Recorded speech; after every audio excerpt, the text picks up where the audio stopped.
মঞ্জু কিচেনে আপনাদের সকলকে স্বাগতম। আজকে আমি আপনাদের জন্য এনেছি পটল পোস্তর রেসিপি। এই রেসিপি আমি খুবই সহজভাবে বানাবো। যদি আপনাদের ভালো লাগে তো সাবস্ক্রাইব, লাইক, কমেন্ট, শেয়ার করবেন। তবে আমি কিভাবে এই রেসিপি বানাচ্ছি ভিডিওটা স্কিপ না করে পুরোটা দেখার অনুরোধ রইল। আর যারা সাবস্ক্রাইব করেছেন তাদেরকে অনেক অনেক ধন্যবাদ। পটল পোস্ত বানাবার জন্য 300 গ্রাম পটলকে ছুলে ভালো করে ধুয়ে নিয়েছি। দু সাইড থেকে অল্প অল্প করে কেটে দিয়েছি। আপনারা ঠুমঠুমভাবেও কাটতে পারেন।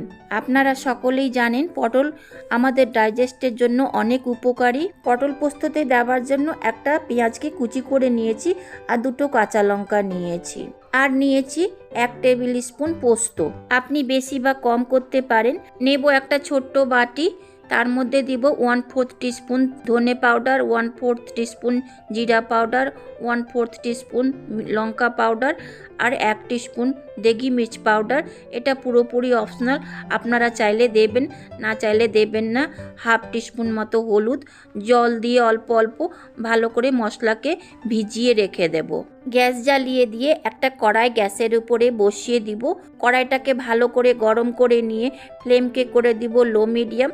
কড়াইয়ে দেব পোস্ত, ভালো করে নেড়ে চেড়ে পোস্তকে ভেজে বের করে নেব।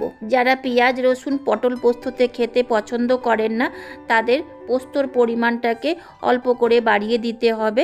দেখুন পোস্ত ভাজা হয়ে গেছে, বের করে নিব। এই পোস্ত আমি লো ফ্লেম মিডিয়ামে ভেজেছি। ভাজতে 2 থেকে 3 মিনিটের সময় লেগেছে। সেই কড়াইয়ে দিয়ে দিব সরিষার তেল 1 টিস্পুন। তেল গরম হয়ে গেছে। ছুলে রাখা পটলগুলো কড়াইয়ে দিয়ে দেব। ভালো করে নেড়ে চেড়ে পটলকে শ্যালো ফ্রাই করে নেব। দেখুন হালকা করে গোল্ডেন ব্রাউন হয়ে গেছে পটলগুলো। এবার বের করে নেব।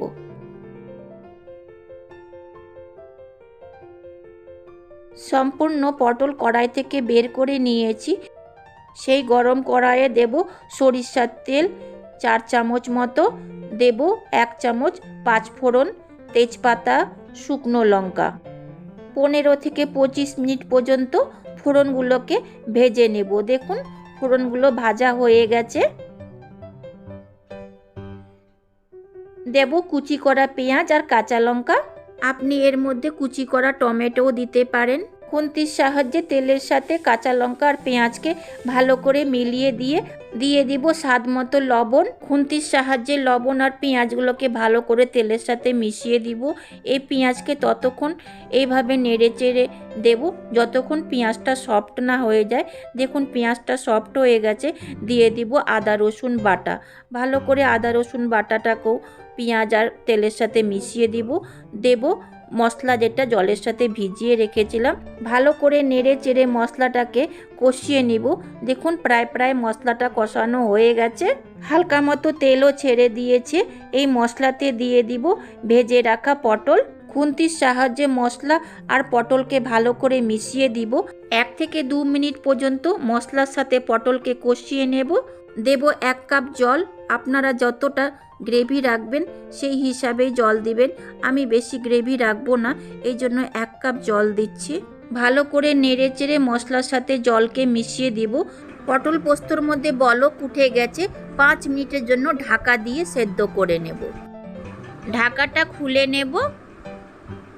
সবজিটাকে ভালো করে চালিয়ে দেব। দেখে নিব পটলটা কত দূর সেদ্ধ হয়েছে। আর একটু সেদ্ধ হতে বাকি আছে। দিয়ে দিব বেটে নেওয়া পোস্ত।